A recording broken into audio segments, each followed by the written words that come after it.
Hello, Rams. Welcome to another episode of Rams History, and today's topic is Renaissance art. Now, the AP Euro exam does have an art component. Now, you won't be asked perhaps to identify a painting or an artist, but you may be asked to look at a painting and then talk about what that painting tells us about a historical era. So essentially what you're going to have to be able to do is put art into its historical context.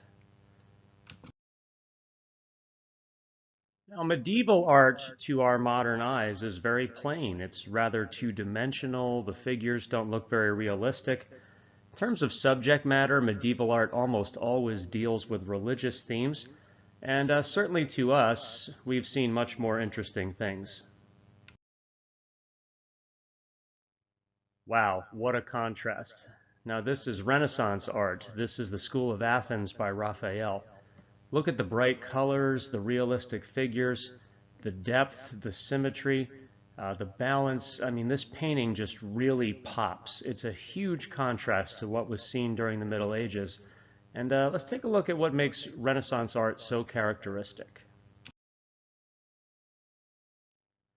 Now, the real traits of Renaissance art are bright, vivid colors, as you saw in School of Athens, very realistic looking human anatomy, the use of depth, perspective to give the painting almost a three-dimensional feel, as well as balance. Renaissance art put a great store in symmetry and balance.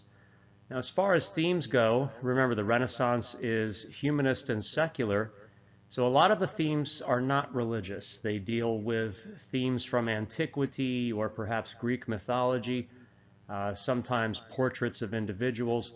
But remember, too, that the church was a major sponsor of art, so religious themes are not uncommon in the Renaissance. Now, this might sound a bit strange, but perhaps the best way to realize if you're looking at a piece of Renaissance art is whether or not the subjects are naked. During the Middle Ages, depictions of the human form were shunned. They were frowned upon by the church. So the Renaissance kind of is a rediscovery of the human form. Remember, it's part of humanism, this celebration of all things human. And so during the Renaissance, we start to see the first nude figures since classical antiquity. So if your subject is without clothing, chances are it may be a piece of Renaissance art. Right, another art form that was developed during the Renaissance is chiaroscuro. This is the use of light and shadow to emphasize certain parts of the painting. So notice here the Madonna with the baby Jesus, how certain parts of the painting, the subject's faces are lit up, whereas other parts of the painting are in shadow. So this is a very classic example of this technique that was used heavily during the Renaissance and still is today.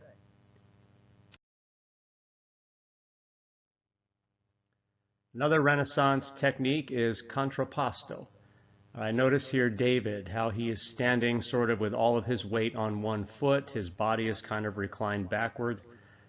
This is a very classic Renaissance pose, and if you do see a statue or something using this pose, again, chances are it may be a Renaissance artwork. All right, so now let's talk about some famous artists, in fact, so famous that they've given their names to a set of martial arts talented turtles. But leaving these guys behind, why don't we move on and see what we have?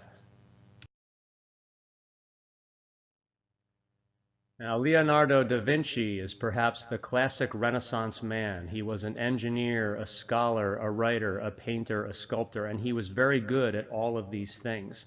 Da Vinci was from Florence, the most powerful Italian city-state.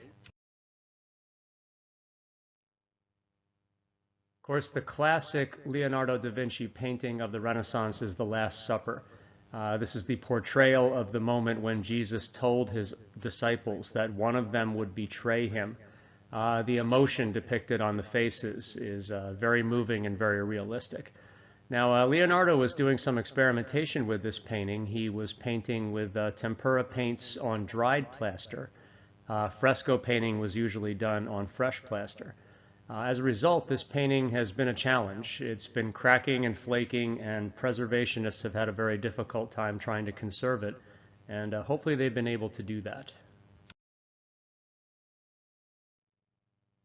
Leonardo is also famous for Vitruvian Man, again, very Renaissance, a celebration of the perfection of man. Notice how a human body can ascribe either a perfect circle or a perfect square, depending on how it's standing. And of course, his most famous work, the Mona Lisa. This is believed to be a portrait of Lisa del Giocondo. She was the wife of a wealthy merchant. However, if they paid for the portrait, they never got it. He held on to this his entire life and sort of dabbled with it. Many believe it was his attempt at perfection. However, again, very classic Renaissance art. Notice the depth, the perspective, the road going down to the lake in the background. Okay, moving on to Donatello. Now, Donatello was a sculptor. And here's a couple of examples of his work. The Virgin and Child. Now, notice the faces. The baby looking at his mother very lovingly, whereas the mother seems rather sad.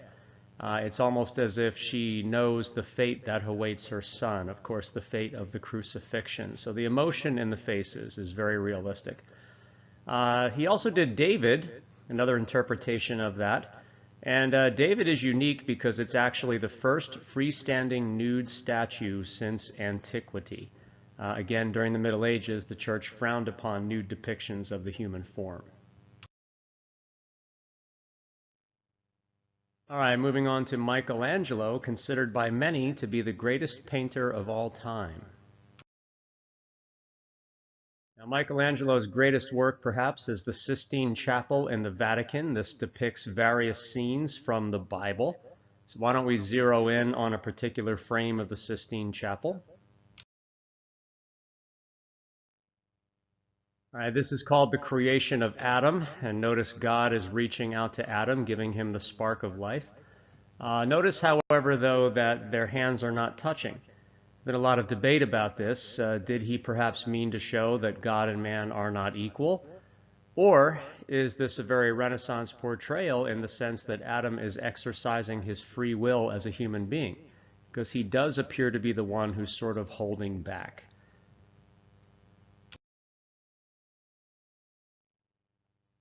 Another of his famous works, the Pieta, depicts Mary holding the crucified Jesus. Now, his intent here was to really convey the sorrow of a grieving mother. And notice what he's done to the scale of the figures. Now, Jesus was an adult male when he was crucified, and he was certainly larger than his mother. But notice how he has made Mary appear to be larger than her son, again, conveying the idea of a mother cradling a child. He was fiercely proud of this work, in fact, so proud that he actually snuck into the exhibition hall one night and carved his name on it so that everyone would know forever forward who it was who had made this sculpture. All right, now moving on to Raphael. Raphael was quite the character, and as it turns out, quite the ladies' man. As an artist, Raphael was infatuated with women, actually both in his art and in real life. This woman is believed to be his mistress, and he used her quite a bit in his portraits. As you can see, the same woman here depicted twice. La Fornarina and La Velata, the veil. Again, this woman is a favorite of his. Now, there's a story about Raphael.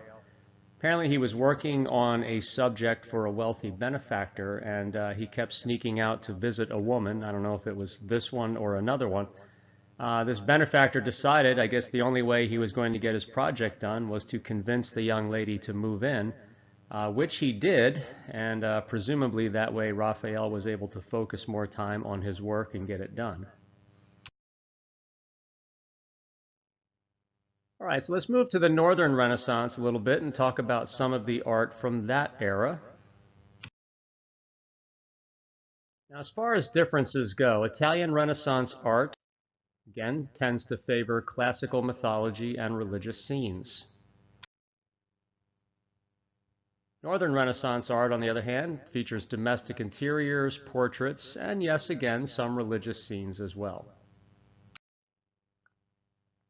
Italian Renaissance art is characterized by symmetry, balance, depth, perspective, and vivid colors, while Northern Renaissance art tends to focus on minute details and also has a tendency toward realism. Chiaroscuro, contrapposto, detailed human anatomy, hallmarks of Renaissance art in Italy. Again, Northern Renaissance art focuses on exacting detail, and typically Northern Renaissance art features portrayals of ordinary people rather than Greek gods or biblical figures typically seen in Italian Renaissance art. Now, as far as the media, the Italian Renaissance often used fresco paintings on fresh plaster, tempera paints, and oil paints. Whereas in the Northern Renaissance, the damp climate of Northern Europe tended to be better toward oil paintings done on wooden panels. Classic Renaissance, Italian Renaissance artwork is Leonardo da Vinci's Last Supper, whereas a classic Northern Renaissance artwork, Jan van Eyck's The Arnolfini Portrait. Now, speaking of the Arnolfini portrait, this is a classical example of Northern Renaissance art. This is a wedding portrait of a wealthy couple, a merchant businessman and his wife. Now, again, notice the minute detail. If you look in the mirror in the background, you can actually see the couple's reflection. And if you look even closer, you can even see the reflection of the artist who is painting them. Behind the gentleman, you'll notice some oranges there on the windowsill and the counter. These were perhaps an indication of status, because oranges were quite rare and quite expensive in the Netherlands. The oranges might also perhaps be a symbol of fertility, so perhaps the couple, now that they are wed, are hoping for the arrival of their first child. Albrecht Dürer, from what is today Germany, did a self-portrait. I believe he was about 28 years old at the time. But again, notice that Northern Renaissance tendency toward minute detail, the curls of the hair, the facial hair, the eyes, a highly realistic depiction of this individual. Now, Peter Bruegel, he is perhaps one of the most famous artists of the Northern Renaissance. He was from the Netherlands, and luckily for us, he enjoyed portraying peasants in his art. This is important because this is a group that has left behind very few visual or written records. So his paintings today actually give us a very good idea of 16th century life in Europe for common people. So this is a peasant wedding. You can see the food being served. The bride is sitting right in front of that green shade or something hung on the wall. And many believe the groom is actually the man in the red cap who is helping to deliver the food. Another Bruegel scene, the peasant dance. This is perhaps a religious holiday of some kind. Everybody's out having fun. But again, notice the high realism and again, the very accurate depictions of the clothing, the buildings, other types of physical culture of the time. Ladies and gentlemen, we do hope that you've enjoyed this look at Renaissance art, and I do thank you for visiting Rams History, and we'll see you again soon.